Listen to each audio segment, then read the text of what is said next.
Agora, na nossa última lição, estávamos meditando a respeito do dia de Pentecostes. Uma das coisas que estávamos meditando, tentando aprender juntos, era que o Pentecostes é um evento definitivo. É como a encarnação de Jesus, é como a sua crucificação, é como a ressurreição, é como a ascensão. É um evento que não se repete. E ainda, ao mesmo tempo, a exemplo da crucificação de Jesus, da sua ressurreição, da sua ascensão, nós compartilhamos dela em alguns aspectos. Nós participamos de Cristo. Então, as Escrituras falam a respeito de nós sermos crucificados com Cristo. As Escrituras falam sobre nós termos sido criados com Cristo. Na verdade, Paulo diz em Colossenses que, em certo sentido, ascendemos com Cristo e as nossas vidas são dirigidas com Cristo e Deus. E quando Ele vier novamente em majestade e poder, Ele virá novamente e nos reunirá com Ele. Então, como podemos compartilhar o dom do Espírito no Pentecostes? Um dos grandes livros a respeito do Espírito Santo foi escrito por um holandês notável há 100 e tantos anos com o nome de Abraham Kuyper, a obra do Espírito Santo. E lá ele tem uma bela ilustração na qual descreve uma cidade em que um novo reservatório de água foi criado. E o prefeito vem com toda aquela pompa, ele abre o reservatório e a água começa a correr de uma vez por todas. Mas então há um novo reservatório construído. Existem casas individuais construídas. E como se novos empreendimentos fossem construídos e casas individuais fossem construídas, elas são conectadas ao abastecimento de água que foi inaugurado de uma vez por todas. E é assim que o Novo Testamento nos ensina a pensar sobre o nosso relacionamento com o Pentecostes. No dia de Pentecostes, Jesus cumpre a promessa de João: eu batizo com água. Ele irá batizar com o Espírito Santo. No dia de Pentecostes, ocorre o grande batismo com o Espírito Santo. Mas então vocês se lembram de como Paulo diz em 1 Coríntios 12:13? Todos nós que pertencemos a Jesus Cristo também fomos batizados com o Espírito Santo. Viemos em Cristo para compartilhar esse dom bendito do Espírito Santo do Senhor Jesus sendo dado a nós. E neste ponto, no nosso estudo, estamos começando a deixar de meditar sobre a história do Espírito Santo nas Escrituras para o ministério do Espírito Santo na vida dos crentes, individualmente como nós. E então, Jesus diz em João 16, 8 a 11, o Espírito virá e ele convencerá o mundo do pecado, da justiça e do juízo. E isso acontece no dia de Pentecostes. As pessoas escutam o Evangelho, eles enxergam o poder do Espírito, eles estão convencidos dos seus pecados e eles chegam à fé em Jesus Cristo. Agora, a pergunta é: como o Espírito Santo está envolvido em nos conduzir à fé em Jesus Cristo? E parte da resposta a essa pergunta é que o Espírito nos conduz à fé em Jesus Cristo por intermédio da sua obra de regeneração, concedendo a nós o novo nascimento. E é claro, a grande passagem em que isso é discutido no Novo Testamento é o 3º capítulo do Evangelho de João. Uma descrição maravilhosa da conversa entre o Senhor Jesus e este distinto fariseu Nicodemos, que é descrito em João 3, versículo 1, como um governante dos judeus e a quem mais tarde Jesus descreve como o grande teólogo de Israel. João 3,10, Jesus acudiu: tu és mestre em Israel e não compreendes estas coisas? Então aqui está um homem notável. Ele é um fariseu. Ele está profundamente comprometido com o caminho da justiça. Há uma certa gentileza nele. Ele vai até Jesus e demonstra a Jesus um certo tipo de honra que muitos fariseus não demonstraram. E ele é o grande teólogo de Israel. Ele é o nome na boca de todos. Se você desejasse o conselho teológico, eles imediatamente iriam pensar em Nicodemos. Nicodemos seria o seu nome. Mesmo assim, Jesus lhe disse: Você é mestre de todo Israel e você não entende o que significa experimentar o novo nascimento? Então, isso é algo extremamente significativo e também muito impressionante. Que seja possível ter uma religião, saber muito a respeito de uma religião e ainda assim nunca ter experimentado essa obra regeneradora do Espírito Santo, na qual ele concede o novo nascimento. O bispo Rylow, grande bispo anglicano, comenta esses versículos e diz: um homem pode ser ignorante de muitas coisas na religião e ser salvo, mas ser ignorante dos assuntos que são tratados neste capítulo é estar no caminho certo que conduz à destruição. Portanto, é vital que entendamos o que Jesus quis dizer quando disse a Nicodemos: Nicodemos, você precisa nascer de novo. Você precisa nascer do alto. Na nossa teologia e doutrina cristãs, a palavra regeneração aparece amplamente. Há uma coisa interessante. Eu me pergunto se vocês sabem disso. O Novo Testamento usa a palavra regeneração em apenas 2 ocasiões. Uma ocasião nos Evangelhos, quando Jesus está pensando a respeito da regeneração final de todas as coisas, em Mateus capítulo 19. Então ali, a palavra regeneração significa a restauração de todo o cosmos, para que ele possa respirar a glória de Deus. E o outro lugar, é claro, é lá em Tito, capítulo 3, onde Paulo fala a respeito da lavagem da regeneração. Mas embora a palavra regeneração seja raramente usada, a linguagem do nascimento e do novo nascimento, que nos conduz ao reino de Deus por intermédio do Espírito Santo, é frequentemente encontrada. É por isso que é tão importante entendermos o que Jesus está dizendo. E eu quero que vocês observem apenas 4 coisas nessa passagem extremamente significativa que irá nos ajudar a entender o ensino do Senhor Jesus. Em primeiro lugar, observe o que ele diz a respeito da origem deste nascimento. O meu mentor espiritual na Escócia, desde os 17 anos, foi um ministro maravilhoso chamado William Steele. Sua igreja ficava na rua principal da cidade de Aberdeen.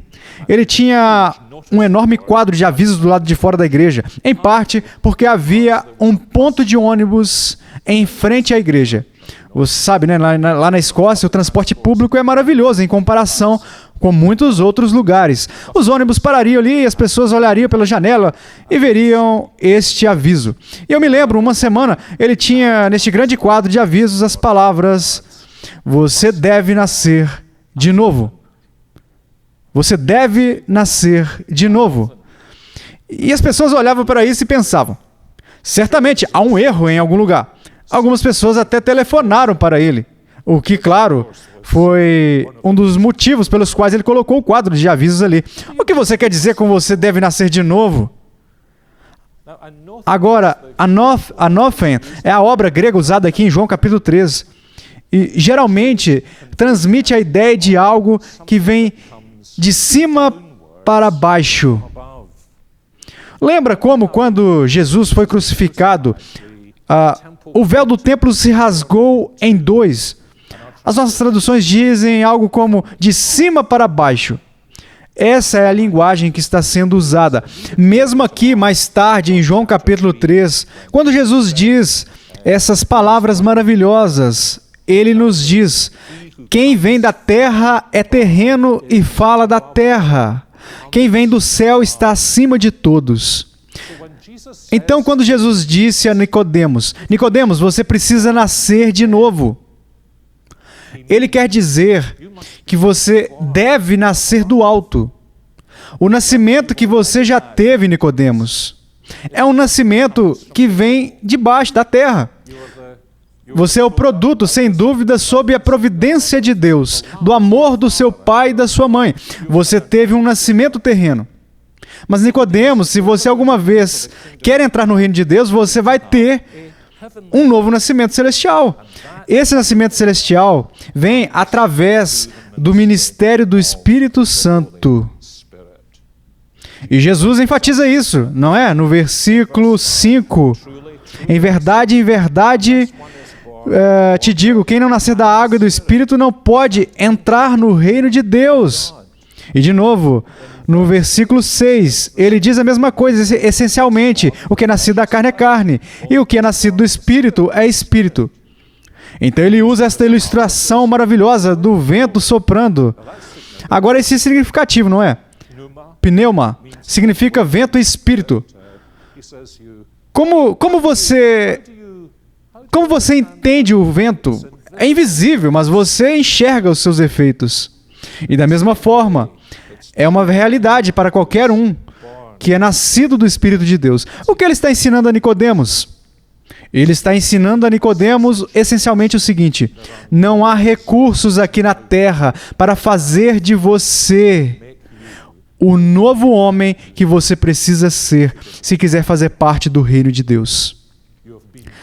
Você nasceu da carne, mas você precisa nascer do alto, nascer do Espírito.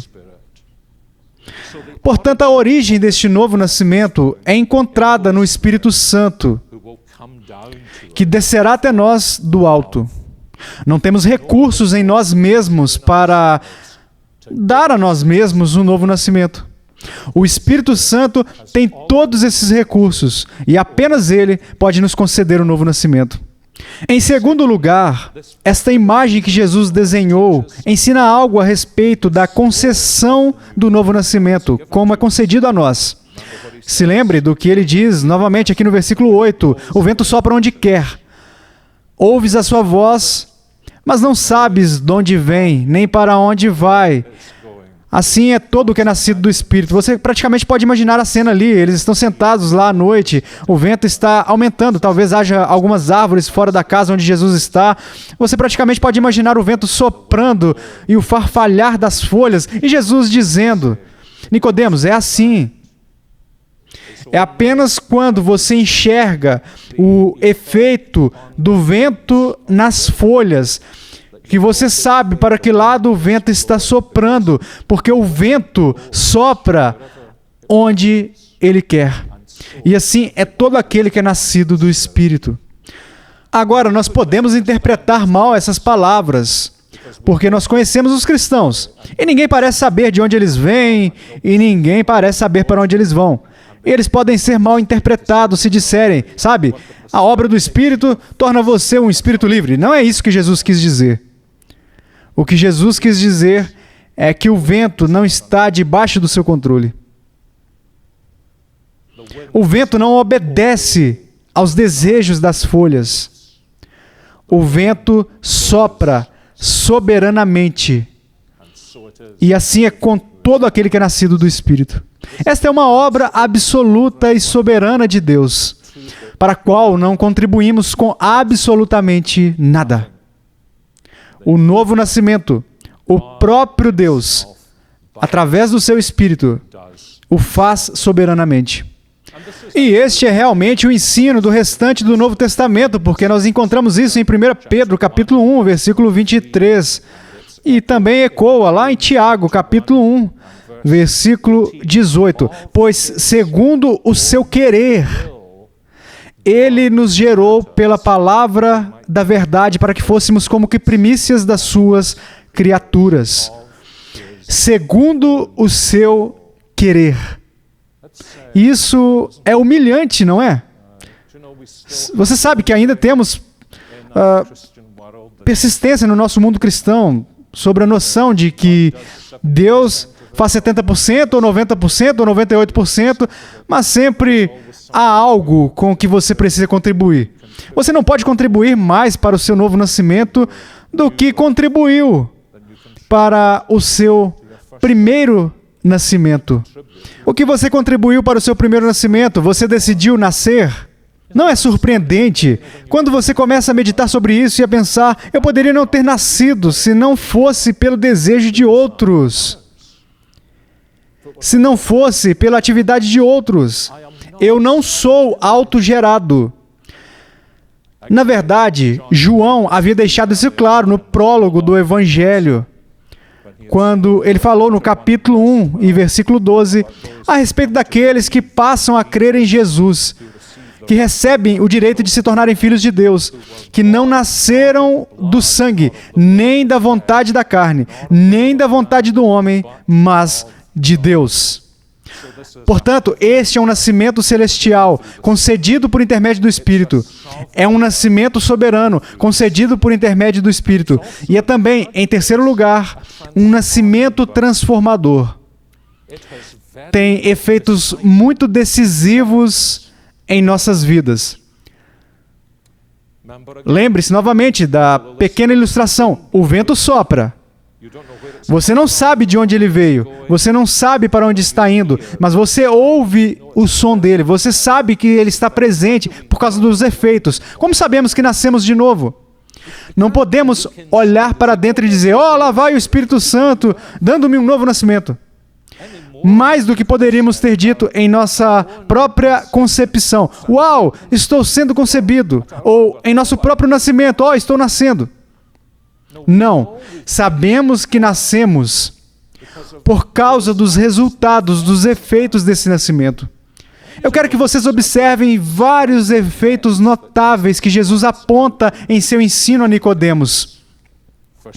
Em primeiro lugar, no versículo 3, em verdade te digo que se alguém não nascer de novo, não pode ver o reino de Deus. Agora, a implicação é que, uma vez que você nasce de novo, você enxerga o reino de Deus.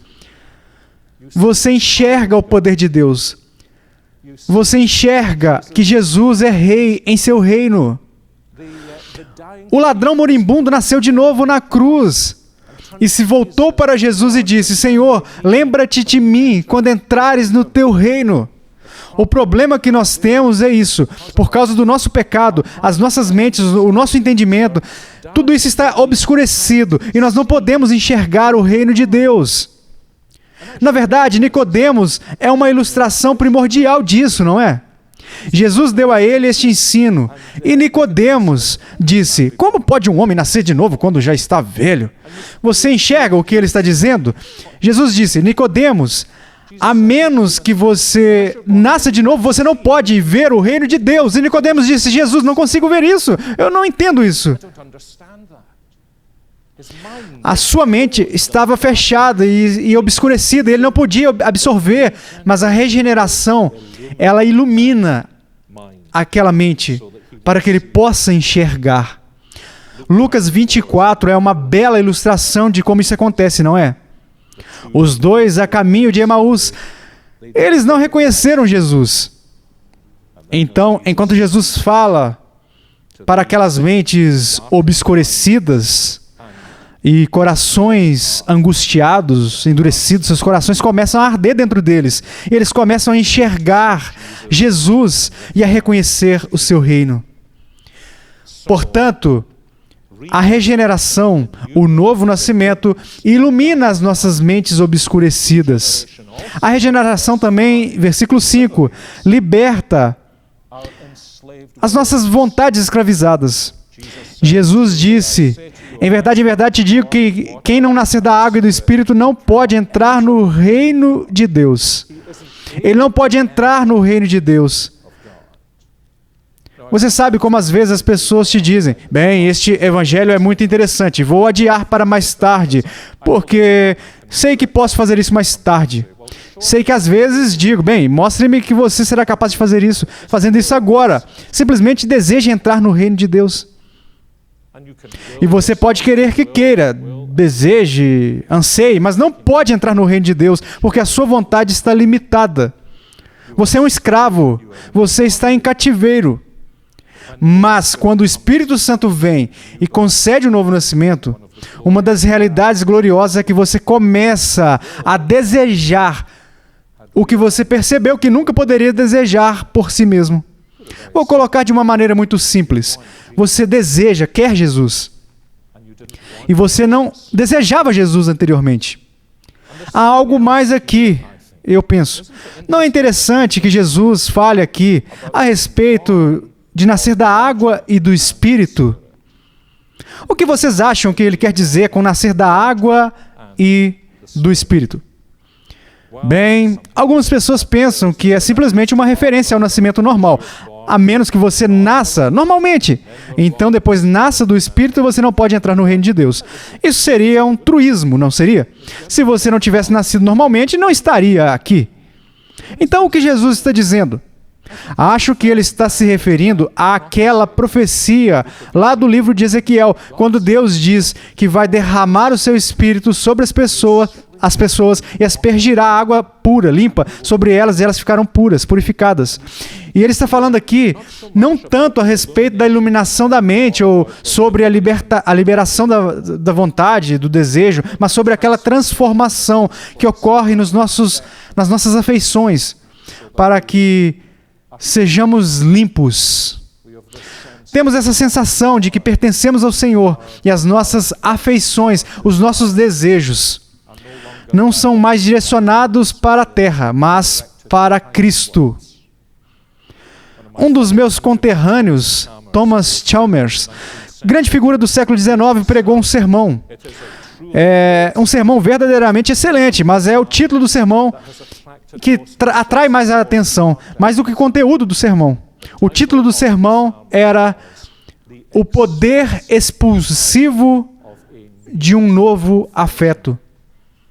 E é isso que acontece, não é? Eu não fui criado em um lar cristão. Os meus pais apenas começaram a ir à igreja depois que eu me converti. Mas eu fui criado em um lar que era sabatista. Embora nunca tenhamos ido à igreja, não havia evangelho nele, mas havia muita lei nele. Então, domingo era o pior dia de toda a semana para mim. Era chato, demorava. Parecia pelo menos 48 horas no domingo. Eu não tinha permissão para fazer nada. Mas não havia nenhum evangelho no lugar. Então eu me lembrei, quando eu me converti. Não foi algo que eu trabalhei. Simplesmente aconteceu. Mas esse dia se tornou o melhor de todos os dias. E tem sido assim desde então. Por causa da transformação das afeições. Há algo mais a ser observado aqui e nós nunca devemos perder de vista. O efeito do novo nascimento é que as nossas mentes são iluminadas, as nossas vontades são libertadas, as nossas afeições são transformadas. Mas tudo isso é assim porque o novo nascimento nos conduz à fé no Senhor Jesus Cristo. É por isso que nós nunca devemos separar o ensino que é dado em João 3 sobre o novo nascimento do ensino que é dado em João 3 sobre a fé em Jesus Cristo. Às vezes, as pessoas separam João 3,16 de João 3, 1 até o 15. E às vezes, as pessoas separam João 3, 1 até o 8 de João 3, 16. Mas eles pertencem um ao outro, não é? Deus amou o mundo de tal maneira que deu seu Filho unigênito para que todo aquele que nele crê não pereça, mas tenha a vida eterna. Este é o primeiro e grande sinal de que nós nascemos de novo pelo Espírito Santo. Não que nós olhemos assim para baixo e para dentro e digamos, oh, que coisa, eu nasci de novo. Podemos pensar nisso mais tarde. Mas que olhemos para fora, para o Senhor Jesus, e venhamos com fé para confiar nele e servi-lo e amá-lo. Sabe, acho que é sempre um erro, quando você está ensinando, presumir que todo mundo que ouve o ensino já é um crente. Então talvez este seja o ponto, no nosso estudo e ministério do Espírito Santo, fazer a seguinte pergunta: você já nasceu de novo? Como você sabe? Você sabe porque você passou a crer no Senhor Jesus Cristo. Vamos orar juntos. Senhor, muito obrigado por ter concedido o seu Espírito Santo para abrir os nossos olhos, para libertar as nossas vontades, para transformar as nossas afeições e nos conduzir à fé em Jesus Cristo. Trabalhe mais, cada vez mais em todo o mundo, e nós oramos. E em nós que estudamos esses versículos juntos, nós oramos para que nós possamos enxergar os efeitos do novo nascimento na nova vida, de fé no nosso Senhor Jesus Cristo. E pedimos isso para a nossa bênção e para a tua glória. E em seu nome, amém.